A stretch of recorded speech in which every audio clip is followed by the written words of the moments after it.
Shikoj, një miku im, një senator italian, para 2-3 javësh, erdhi këtu në Tiranë dhe duke përshkruar situatën në Shqipëri, tha është situatë tipike, tha, ku qeverisja është e gërryer nga brenda, nga korrupsioni, nga problemet e qeverisjes së tij. Dhe opozita është tërësisht e dobët e pabesueshme. Dhe opozita më normale që kthehet, se i thash që shifrat janë 51% e njerëzve janë me spakun, pra me prokurorin speciale. Pra drejtësia kthehet në një opozitë. Pra, ne kemi një sistem politik në Shqipëri ku nuk zgjedhim më askënd, që nga 2008 e këte, që ka bërë ky Berisha me Ramën, dhe kanë vazhduar ata ta ribëjnë her pas here, përfshi edhe para ca muajsh. Dhe kemi një qeverisje që vazhdon rrim për inerci për shkak të dobësisë së opozitës dhe shfaq gjithë problemet që mund shfaqe një qeverisje që rri gjatë. Pra pa i akuzuar, edhe sigur mund të ishin më të mirët e botës në një moment dhe duhet ikësh, apo jo. Dhe kemi një opozitë e cila ne sapo pas listat e opozitës kuptova që nuk kanë zgjuar asgjë të re nga Fronti i Perëndimit. Thoshte e Marku. Tani jemi në një pikë ku të gjithë syt shkojnë nga faktori i tretë, që është spaku. Është çfarë spaku, se spaku nuk është se na e sollën alienat nga një planet tjetër. Spaku këtu i kishim. U imponuan këta të huajt para disa vitesh, para 10 vitesh dhe u detyruan këta më shumë zdeshen se sa deshen dhe bën atë reformën me ato ligjet. E tani, ata kanë patur kohë, kanë patur para dhe kanë mbledhur fakte për gjithë. Pak i kanë ndihmuar edhe këta të huajt me dosjet e krimit, me Sky, etc. Dhe kemi spakun që ka shpatën e Damokleut mbi kokën e këtyre. Këta me shpirt e me qef e prishin nesër spakun. 94 vota duhen. Por janë në rrugën e ta shoqëruarit të antarësimit evropian.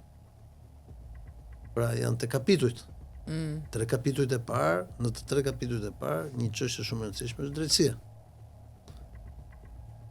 Pra, por Rama ka vënë si objektiv për 11 majin antarësimin në 2027-ën. E ka gjetur edhe këtë herë ai. Shiko, ai mund të jetë çfarë do doj, por motivin për të kërkuar votën. Ta thash edhe një herë më përpara që antarësimi nuk varet nga Rama, varet nga vendet antarë të BE-s. Mirë, po them për vota i shërben brenda vendit. Ai për vota e ka kollaj. Pse? Pa shpjegoj. Shqipëria është ndarë në 12 qarqe, ai ka rregullat e lojës. Rama t'jep gjithçka përveç rregullat e lojës. Sepse me të rrim pushtet. Pra, PD-ja ka fituar vetëm zgjedhjet në 92-shit dhe ka ardhur në pushtet 2005-ën me një manovër me 3-4 parti të vogla. Po, e luajti mirë atëherë, erdhi. Jo, se luajti mirë, Fatosnano nuk donte që lindte një kryeminist. Duart e pastra. Po nuk fitoi zgjedhjet 2005-s si humbi. Doli Partia Socialiste forcë e parë. Thjesht nuk bëri dot 71 deputet. Se po të kishte bërë 71 deputet do ishte Fatosnano kryeminist. Në 2009-ën ide me njëjta gjë, por ndjes pas Dritan Prifti doli dha një intervistë, qofse Sali Berishës do i duhet të vota ime për 71 unë e kam dhe detyroi Ilir Metën që bashkë me Nasip Naçon dhe Lefter Kokën të bënin atë kaçën e deputetëve ku LSI-ja hyri bashkëqeverisje. Në 2013-ën kaluan ata majtës dhe jugu u rikompaktua. Pse? Sepse Shqipëria ka 12 qarqe, nga cilët 6 jugorët votojnë majtës. 4 veriorët, po ka numrin më të vogël deputetë votojnë djathtas, dhe ngelet Shqipëria e mesme. Durrësi dhe Tirana. Kështu që shanset që Partia Demokratike, vetë si Parti Demokratike, me listën e vet të marrë 71 deputet janë shumë të vogla. Them 0, po janë shumë të vogla. Për shkak të këtij sistemi. Por çfarë garanton ky sistem?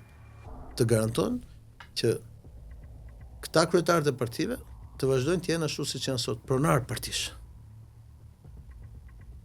Prandaj këtu çështja e vetme nga këto zgjedhje do jetë çfarë do bëj spaku deri ditën e zgjedhjeve, do godas apo nuk do godas.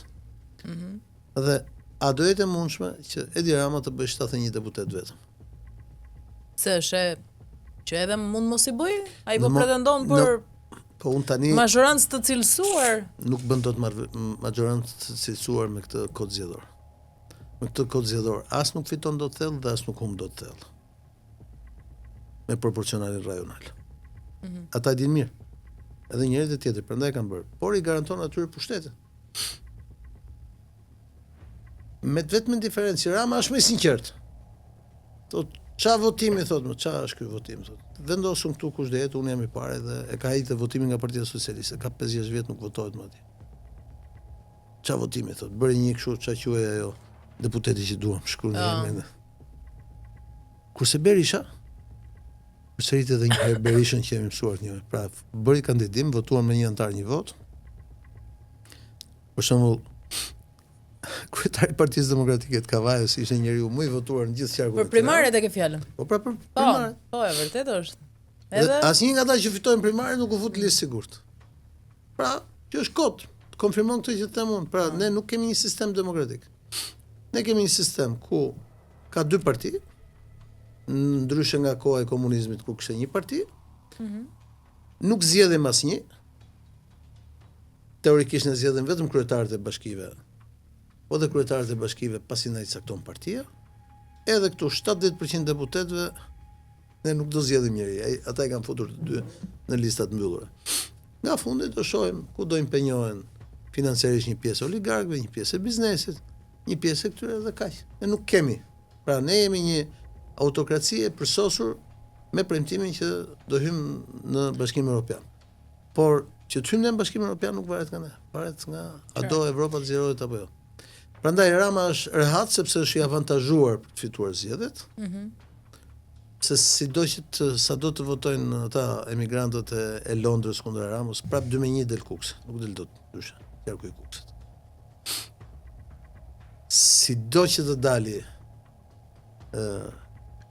Korça, ata të Selanikut Korç votojnë kryesisht, o 5-5 o 6-4 del. Me që po themi edhe këto që janë regjistruar 200.000 veta nga diaspora atje.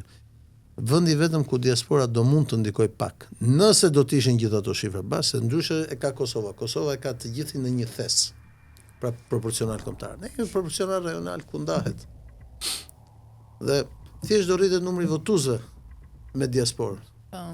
Po ndarja aritmetike proporcionale do ngeli pak a shumë e njëjta gjë. Këtu do shohim sa do jetë mundur që partitë e reja të nxjerrin nga i deputet ose nga dy deputet që tregojnë që edhe mund të ketë në dyshim. Po bipolarizëm politik të ngurtë gati si Koreas Veriut, vetëm Shqipëri mund gjesh. Dhe bukura është që po i the njëri një gjë, ai thotë je bashkëpunëtor i tjetrit. Dhe po i the një gjë tjetrit, ai thotë je bashkëpunëtor i atij tjetrit. Dhe ndërkohë që ty të vjen më të hundës me të dy, sepse në këtë lloj forme kanë që nga 2008, po me sa duket do vazhdojë më gjatë, që kontrollojnë sistemin politik. Më thuaj ti kë ke votuar, kë ke zgjedhur ti në jetën tënde deri tani, ai që ke votuar. Asnjë. Mbyllet çështja e të zgjedhurve me ndryshimet kushtetuese 2008. Unë kam kandiduar për deputet para 20 vjetësh përballë Ilir Osmailit në Korçë në zonën 83. Kam humbur, atëherë zgjidheshin kandidatët kok më kok. Që nga atëherë populli shqiptar nuk zgjedh më asnjëri. Dhe gara për kryetar bashkia dhe këshilltarët bashkiak i kanë me listat mbyllura, merr mend. I vendos partia dhe siç ka thënë shoku im Taulan Balla, partia mbi Shqipëri. Kështu e kanë kthyr sistemin. Fushatën si është shumë të tensionuar, duke qenë se është s'ka fushat të tensionuar, është një fushat e tensionuar. Domethënë secili e di që do njëra palë e di që do humb, tjetra e di që do fitojë dhe kaq, ë? Është e gjithë planuar. E vetmja gjë që po ndodh është që ata që nuk janë në listat sigurta, që vinë nga mbrapa, edhe nga majtas dhe nga djathtas po luftojnë me njëri tjetrin kush marri votat e elektoratit vet për të futur. Do ma komentosh pak garimin e Ilir Metës, edhe pse nga Burgu në listë hapur për Tiranën. Po bën logjik sepse është një njerëz që zgjedhjet e fundit i ka pasur të paktën 20 sa mijë vota në Tiranë, më përpara ka pasur edhe më shumë. Dhe me të drejtë thotë që po ti kem 10.000 vota, është i bi gjysmë atyre që ka patur zgjedhjet e fundit. Unë kam nevojë që të ma fali kush mandatin, po e marr mandatin me votat e mia. Është një bast që ai vë. por ka arsyetim politik, siç ka e njëjta gjë është arsyetimi politik i shpëtimit të Drizit. Dhe shpëtimi i Drizit thotë unë i kam 15.000 vota në Tiranë, i kam marr. Atëherë që shty njerëzit e mi që të punojnë dhe të votojnë është që të dalë nga mbrapa listës. Dhe është për mua sistemi më i mirë në Shqipëri duhet të ishte proporcional kombëtar me prag 5% dhe me lista të hapura. Aty hajde të shohim se sa nga këta njerëzit që ka vënë Rama dhe Berisha në listat e sigurta do hyjnë një herë në kuvend. Unë do kandidoja me një sistem të tillë. Po me një sistem ku vendos kryetari dhe ti e vetëm një karton, se pa mundur. Domethënë, e vetmja gjë që, domethënë, përdhunim politik si ky tek partitë tona nuk ka në asnjë vend tjetër.